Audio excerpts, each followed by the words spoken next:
My dad cut me off and chose my stepsister over me when I refused to be her babysitter, so I exposed her secret and walked away forever. My parents split when I was 10, which was already a nightmare, but it got way worse after that. My dad, Brian, didn't stay single for long. Before I could even process the divorce, he was already seeing a woman named Susan. I remember when he first told me about her, he acted like it was no big deal. Like, hey, I've met someone and we're serious. Then a few months later, boom, wedding bells. It was so fast that I don't think I had time to really understand what was happening. One minute it was just me and him, and the next Susan was moving in. Suddenly, I had a stepsister, Melissa, who was 2 years younger than me. Now, I know what you're thinking. Great, a new family, right? Except it wasn't like that at all. From the moment they moved in, it felt like I didn't exist anymore. Melissa became the star of the show. It was almost like as soon as Susan and Melissa showed up, I was pushed to the side. My dad treated Melissa like she was the greatest thing that ever happened to him, and trust me, she knew it. Melissa was the type of person who always got her way. If she wanted something, my dad would bend over backward to get it for her. New clothes,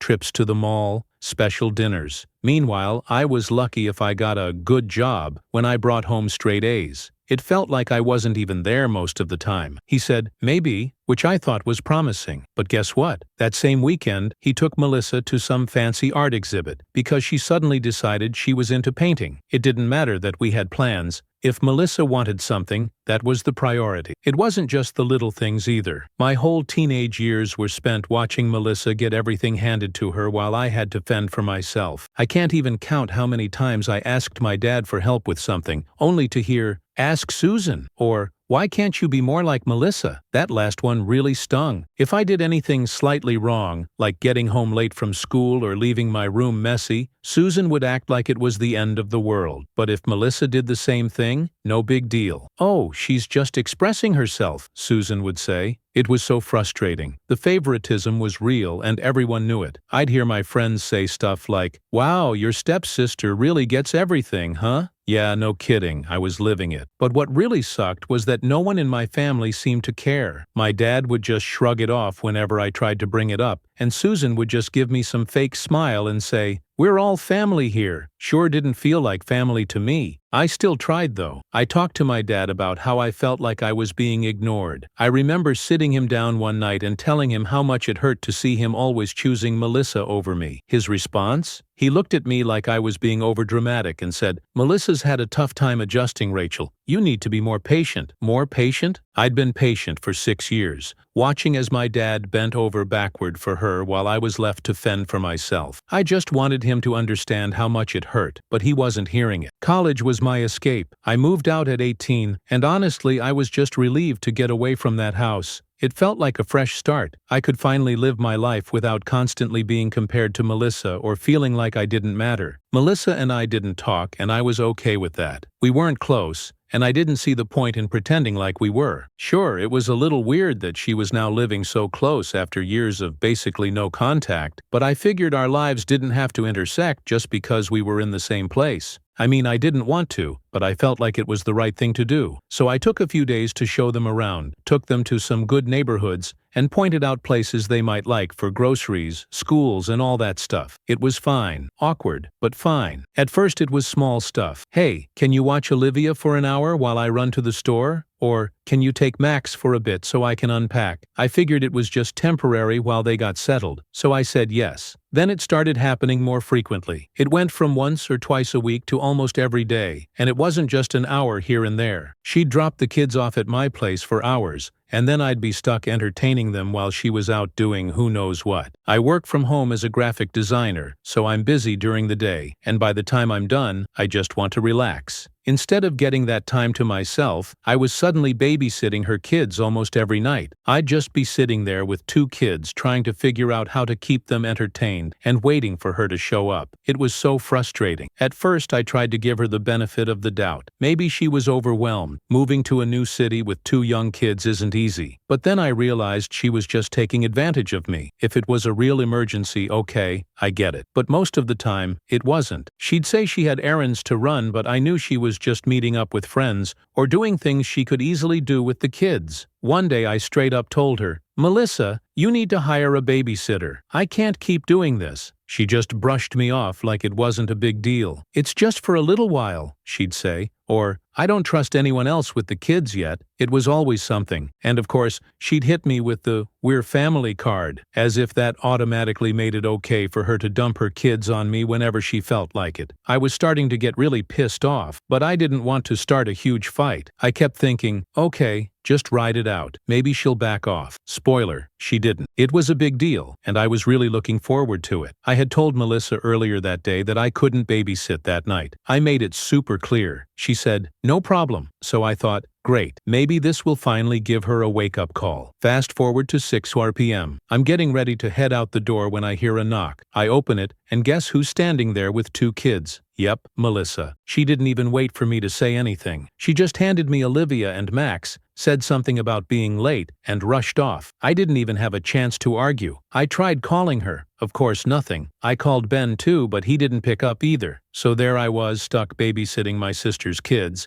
and my night was completely ruined. I was furious. I couldn't believe she had just completely ignored what I said, even though I had told her I had plans. It was like she didn't care at all. I ended up texting my friends to let them know I wasn't coming, and I spent the rest of the night babysitting 2 cranky and tired kids. I told her this couldn't keep happening and that she needed to find someone else to help her out. She looked at me like I was the unreasonable one. "We're family," she said, as if that was supposed to magically make everything okay. I told her straight up, "Just because we're family doesn't mean I have to drop everything to help you. I have my own life too." She seemed shocked, like she couldn't believe I was actually standing up for myself. Of course, she got defensive and said I was being selfish, that I should help her out more because she was new in town and didn't know anyone else. But I wasn't having it. I told her I wasn't her free babysitter, and that if she needed help, she needed to hire someone. I think she expected me to back down or apologize, but I didn't. I was done being taken advantage of. I was done feeling like my time didn't matter. Melissa left in a huff, and I thought maybe that would be the end of it. But nope, things were about to get even worse. A few days after I told Melissa off, I was just trying to get back to my normal routine, focus on work, and put the whole thing behind me. I wasn't looking to start any drama, but of course, drama came to find me anyway. It was a Thursday afternoon when Melissa called. She didn't even start with a hello. Instead, she jumped straight in with, "I can't believe how selfish you're being." Just like that. I didn't even get a chance to say anything before she started going off about how she needed me to help with the kids and how she was going through a rough time. I took a deep breath and told her, "Melissa, I already told you I can't babysit all the time. I have my own stuff to deal with." And I thought that would be it. End of conversation, right? Wrong. She started going on and on about how I should care more because we're family, and how it's not fair for her to juggle everything on her own. At this point I was thinking, is she even hearing me? I tried once again to explain that I can't drop everything just because she needs someone to watch the kids. I told her it's not my responsibility, and she needs to figure out her own childcare situation. You'd think she'd get it by now, but nope. Instead, she flipped out and started crying, saying I was abandoning her when she needed help the most. It was like talking to a brick wall. The worst part? After she hung up, I thought that was the end of it. But then my dad called. Now let me tell you something about my dad. He's always been kind of blind when it comes to Melissa. It's like she can do no wrong in his eyes, and I've always had to deal with being second best. But this phone call? This one took the cake. So my phone rings, and I see it's my dad. I figure he's calling to check in or something, maybe calm the situation down. But as soon as I pick up, I can tell from his tone that something's off. "Rachel," he says,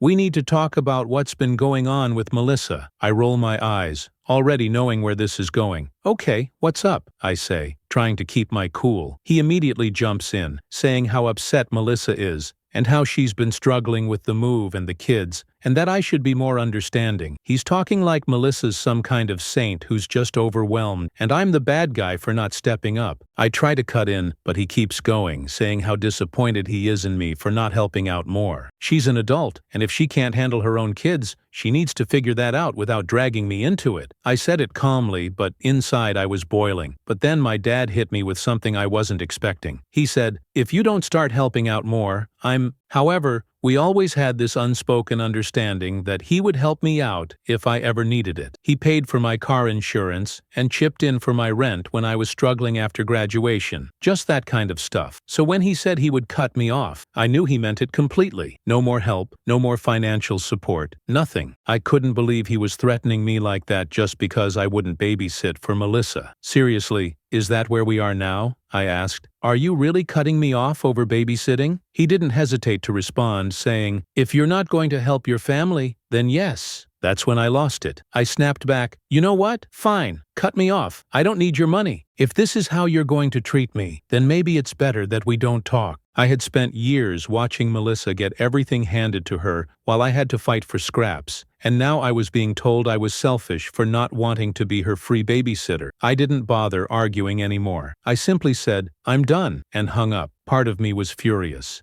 Furious that my dad was so blind to what was happening, and furious that Melissa had manipulated the situation to make me look like the bad guy. But another part of me felt just plain sad. Sad that my dad couldn't see how unfair he was being, and sad that I was losing what little relationship I had with him. I sat there for a while, trying to process everything. I thought about texting Melissa to reason with her, but what was the point? She clearly didn't care about me or my boundaries. She just wanted what she wanted. If I wasn't willing to give it to her, I was the bad guy, but I wasn't going to let them walk all over me. I turned off my phone, made myself some dinner, and resolved to be done with the drama. If they wanted to talk, they could reach out, but I wasn't going to chase after them. I thought that was the end of it, but of course, things were far from over. It wasn't one of those passive-aggressive messages like she usually sends. Nope, this one was straight-up aggressive. She said something like, I can't believe you'd turn your back on your family. You've always been selfish, and now you're showing your true colors. Don't bother coming around if you're not willing to help. Now, I don't know about you, but being called selfish by someone who's been using me as a free babysitter for weeks?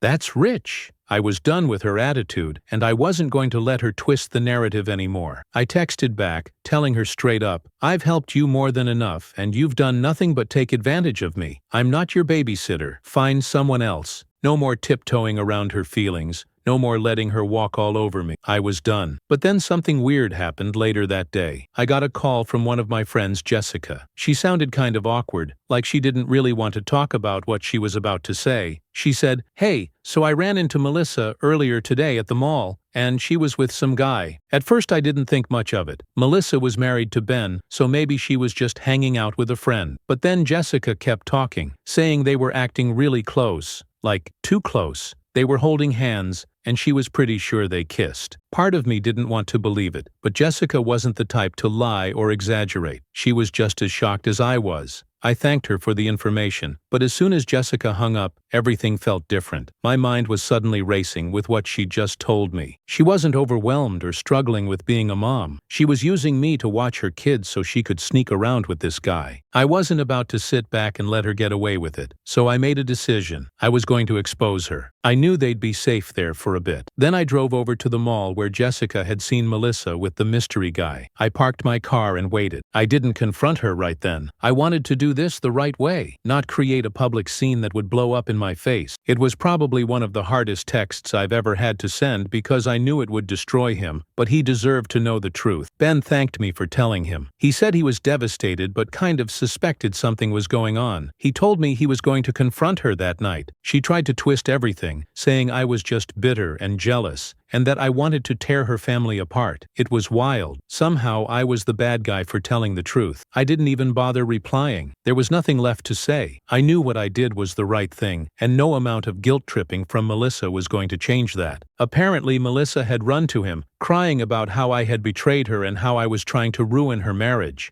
Of course, my dad took her side. Why wouldn't he? He sent me this long text about how disappointed he was in me, how I should have stayed out of it, and how I wasn't acting like part of the family. That's when I realized there was no fixing this. My dad was never going to see things from my side. He was too far gone when it came to Melissa. I'd always be the selfish one in his eyes, no matter what I did. I was getting texts like, "I know we've had our differences, but we're still family, and you can't just walk away from this." She was trying to guilt me like always. It was the same old manipulative nonsense. She wasn't sorry for what she'd done, she was just sorry she got caught. I felt like everyone was trying to make me look like the bad guy, especially when she kept sending me texts and voicemails. They were long and rambling, filled with accusations about how I had destroyed her marriage. She claimed she didn't know what to do without me. It all felt so fake, as if she was trying to guilt-trip me for standing up for myself. Honestly, I wasn't falling for it. I hadn't spoken to him since I sent him the photos of Melissa with another guy. After that, I decided to let him deal with his own stuff, thinking he needed time to process everything. I didn't want to get involved in the aftermath, so when I saw his name pop up on my phone, I was a bit nervous. I wasn't sure if he was calling to thank me or if he was going to lash out, but to my surprise, Ben was actually calm, really calm. He said, "Wait, hey, I just wanted to say thank you." I felt bad for him, but at the same time I was glad he was finally standing up for himself. He deserved better than what Melissa had put him through. We talked for a bit longer, and then he said something that stuck with me. "You did the right thing, Rachel. Don't let anyone make you feel otherwise." Honestly, that's exactly what I needed to hear. For so long I had been doubting myself, wondering if I was the problem or if I was being too harsh. Hearing Ben say that, hearing him thank me for exposing the truth, made me realize I wasn't the villain in this story. I was just someone who had finally had enough. I was done with the drama and wasn't going to let her guilt me back into her mess. He kept saying how Melissa was going through a rough time and how I should try to be more understanding. Listening to that voicemail, something just clicked. My dad wasn't ever going to change. He would always put Melissa first, no matter what. I realized that I didn't need that kind of negativity in my life anymore. I told him that I loved him, but I couldn't keep doing this. I couldn't keep sacrificing my own peace of mind just to keep the family together. I said if he couldn't respect my boundaries and see things from my perspective, then maybe it was better if we didn't talk for a while. He tried to argue, but I didn't let him. I told him I wasn't mad anymore. I was just tired. Tired of being the one who always had to bend and give in. I was done. After that call, I cut off contact with both my dad and Melissa. I know it sounds harsh, but it was what I had to do for my own sanity. Sometimes you just have to take a stand for your own well-being. I'm no longer dealing with constant drama, manipulation, or guilt trips.